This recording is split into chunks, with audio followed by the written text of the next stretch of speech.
Hello mga kabambam at mga bambini! So sa video ito, ang isi-share ko sa inyo ngayon ay tungkol sa aming School Innovation Project. Kung bago ka pa lang sa channel na ito, pakiclick ang like at subscribe button at pakihit na rin ang notification bell upang palagi kang updated sa aking mga vlogs.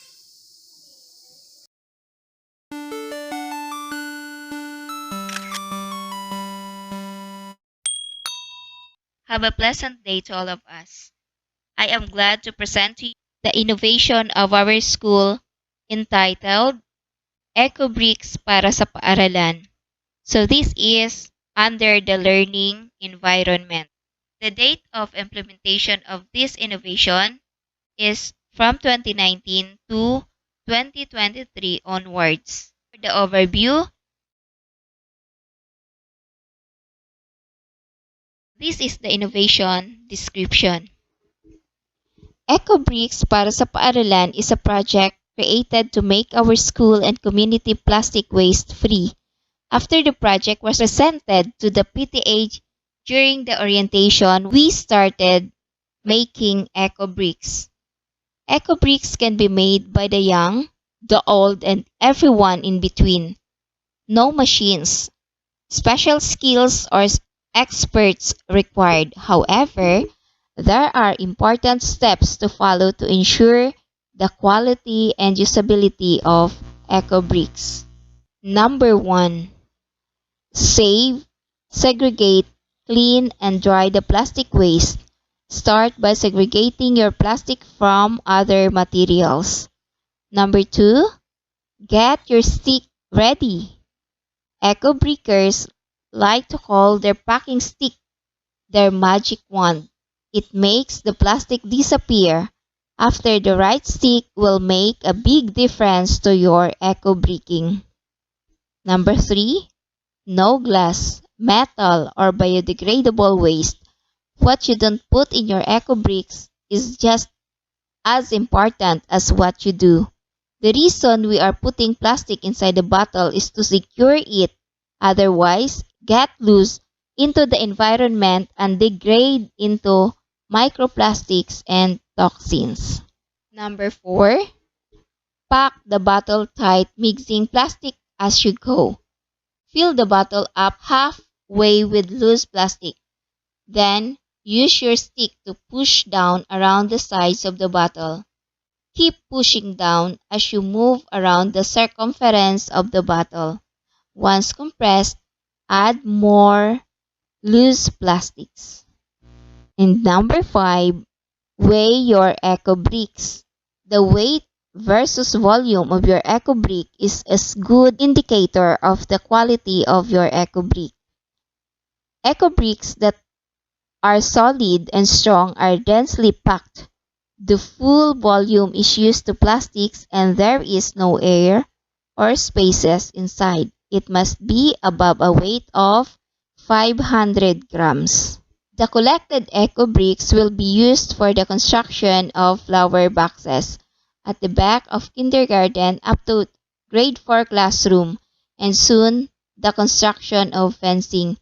We are encouraging the community of Sitio Villarices to cooperate in this project by asking them to provide at least 2 eco bricks per parent. Teachers are also encouraged to bring 1 eco brick every month so that we can continue the construction of our flower boxes. For our general objectives, to make our community plastic waste free, to beautify our school environment. For specific objectives, motivate, train, and encourage our stakeholders to make and donate eco bricks to our school, to help our community plastic waste free, and to build flower boxes using eco bricks. Implementation procedure. Letter A is process, flow, framework, and timeline. These are the activities. Letter B is the project management. The chart below will help you understand of the roles of every person involved in this innovation. The innovation will be managed by the primary teachers with the help of parents and stakeholders. What are the roles of the primary teachers? Number one here is to collect eco bricks from stakeholders, collect materials needed for the construction of flower boxes, monitor laborer in constructing of flower boxes, ask help for other materials needed in construction. Role of the parents: donate 2 eco-bricks every month and encourage their children to collect and segregate plastic to be used in eco-bricks. Stakeholders: donate 3,000 bottles of eco-bricks and provide other construction materials such as gravel and sand and cement. Resource utilization, letter C. So this is the annual financial plan 2020 onwards. The total of this financial plan is only 22,700. Letter D, progress monitoring. So these are the activities. Number 1, write-ups, preparation of project. 2, presentation of project to all stakeholders through PTA meeting. 3, creation of eco-brick sample in the community. And number 4, collection of eco-bricks from stakeholders. 5, ask help for other material from PTA and SMPC to build flower boxes. 6, construction of sample flower box in school by the use of eco-bricks. 7, continuous collection of eco-bricks from stakeholders. Number 8, ask help for other materials from stakeholders. So the first 8 that I have read was already implemented.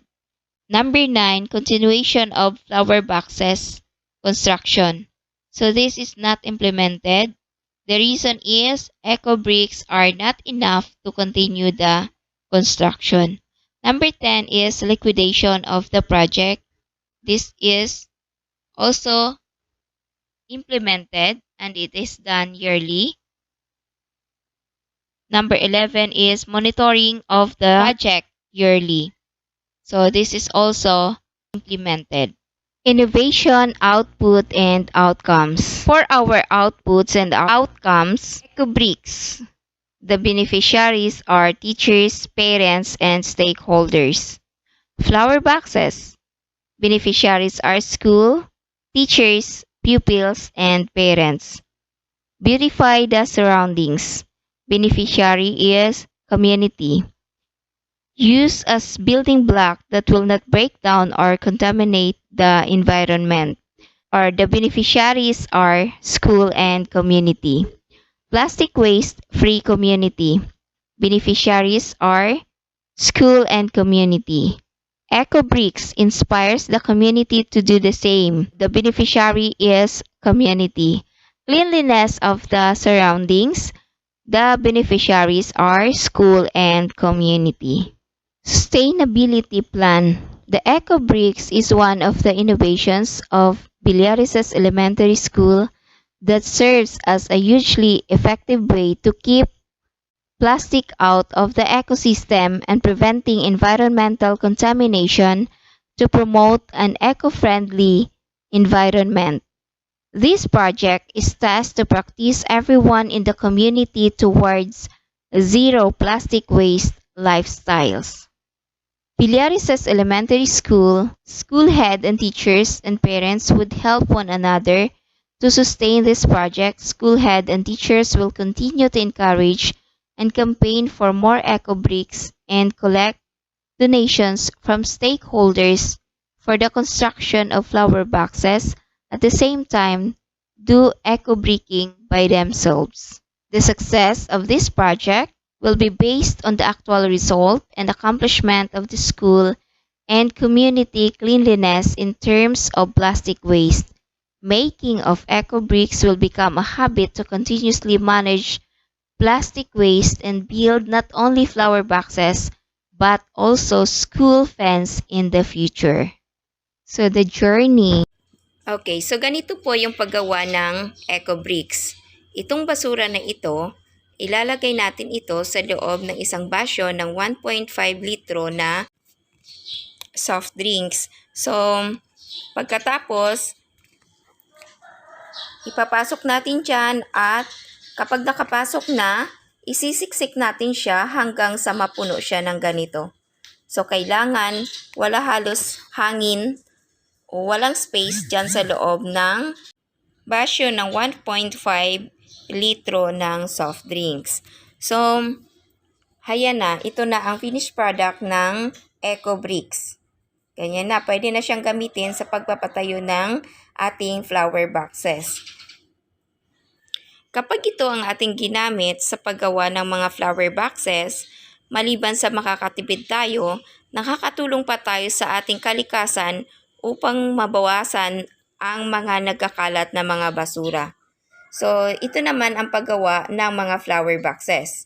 So, unang-una, kailangan natin ng 2 tao sa paggawa ng flower boxes. Ang isa ay tagamasa ng semento at ang isa naman ay tagalagay dyan o taga-ayos, taga-arrange ng mga eco bricks upang maging maganda ang kinalabasan ng ating flower boxes. Kung inyo pong napapansin, pantay-pantay ang pagkakasalansa ng ating mga eco bricks upang magandang tingnan ang resulta ng ating flower boxes. Sa paggawa ng flower boxes, kailangan natin ng semento. Minasang semento, tapos ilalagay natin dyan. Titingnan natin na maayos ang pagkakamasa at matibay ang paghalo ng semento. Ayan. Pagkatapos na malagyan ng semento, lalagyan naman ito ng mga eco bricks. Ipapatong dito ang mga eco bricks at sisiguraduhing pantay-pantay ang pagkakalagay. Tuloy-tuloy lang ang paggawa, paulit-ulit hanggang sa ma-reach natin ang kahabaan ng gusto nating flower box. So, ayan, tuloy-tuloy lang ang pagtatrabaho. So, kung napapansin nyo ay maganda ang pagkakasalansan nila ng ating flower box. Kahit galing lang siya sa basura, so napapakinabangan pa natin siya. So, narito naman ang finished product o tapos ng flower box. Ayan na siya. Okay? So, ayan sa likod ng mga classroom. Diyan sa gilid ng kindergarten classroom. Thank you so much!